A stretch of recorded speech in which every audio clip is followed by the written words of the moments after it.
आ गया ससुराल वालों की तीमारदारी करके। इसीलिए मैं लोकल शादी के खिलाफ थी। आए दिन बहू अपने मायके जाती है और साथ में तुम्हें भी अपने पीछे घुमाती है। घर में घुसते ही अंबिका जी की कड़क आवाज से कृति के पांव वहीं रुक गए। उसने जल्दी से हेमंत का हाथ जोर से पकड़ लिया। हेमंत ने भी उसके हाथ को पकड़कर उसे तसल्ली दी और कमरे में जाने का इशारा किया। कृति को कमरे में जाते देख अंबिका जी फिर शुरू हो गई। अब कमरे में जाकर पसर मत जाना, कब से भूखी बैठी हूँ, लेकिन यहाँ बहू के होते हुए भी एक कप चाय नसीब में नहीं है। सुन हेमंत, बहुत हो गई सास की सेवा। अपने साले रवि से बोल कि कोई इंतजाम कर ले। मेरी बहू और बेटा कल से वहां नहीं जाएंगे। शादी के बाद बहू को अपनी सास को ही मां मानना चाहिए और अपने मायके से लगाव कम कर देना चाहिए।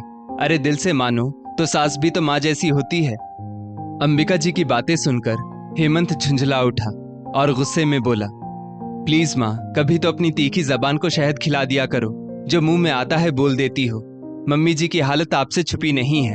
रवि को भी अच्छा नहीं लगता यूं हमें रोज बुलाना, लेकिन बात जब माँ के स्वास्थ्य की हो तो कौन बेटा बेटी परेशान नहीं होगा। और आज तो सब रिपोर्ट भी आ गई। मम्मी जी को। हेमंत बोलते बोलते रुक गया क्योंकि उसकी आंखों से आंसू बहने लगे थे। अपने आंसुओं को रोककर हेमंत अंबिका जी से बोला, अभी आपने कहा कि सास भी तो माँ जैसी होती है, तो ये सिर्फ बहू के लिए क्यों, क्या दामाद के लिए सास माँ जैसी नहीं हो सकती? बहू सास की सेवा करे तो फर्ज और कर्तव्य की दुहाई दी जाती है और दामाद करे तो उसे एहसान का नाम दिया जाता है। अब मैंने ऐसी कौन सी अनोखी बात कह दी जो तू इतना लेक्चर दे रहा है? ना जाने कौन सा जादू किया है बहू की माँ ने, जो अब मेरा बेटा भी मेरा ना रहा। अंबिका जी चिढ़कर बोली, वो बेचारी क्या किसी पर जादू करेंगी जब उनकी जिंदगी के कुछ दिन ही बचे हैं। डॉक्टर ने कैंसर बताया है, वो भी लास्ट स्टेज। हेमंत इतना बताकर निढाल हो गया। ये खबर सुनते ही अंबिका जी के भी हाथ पैर सुन्न हो गए और वो शांत होकर हेमंत की ओर देखने लगी और सोचने लगी कि उनकी सोच को क्या हो गया है। जिस बहू के आने का उन्होंने बेसब्री से इंतजार किया और खुद से एक वादा किया कि उसे बेटी बनाकर रखेंगी, आज वो उसी के दर्द को नहीं समझ पाई।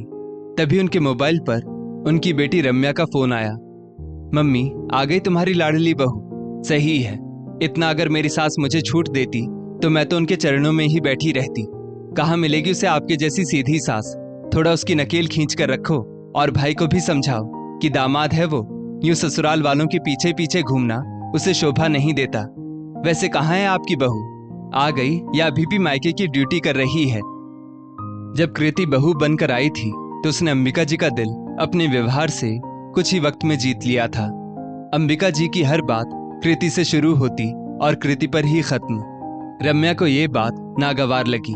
उसके अंदर जलन शुरू हो गई और साथ ही एक अनचाहा डर भी कि माँ उसे ही भूल ना जाए।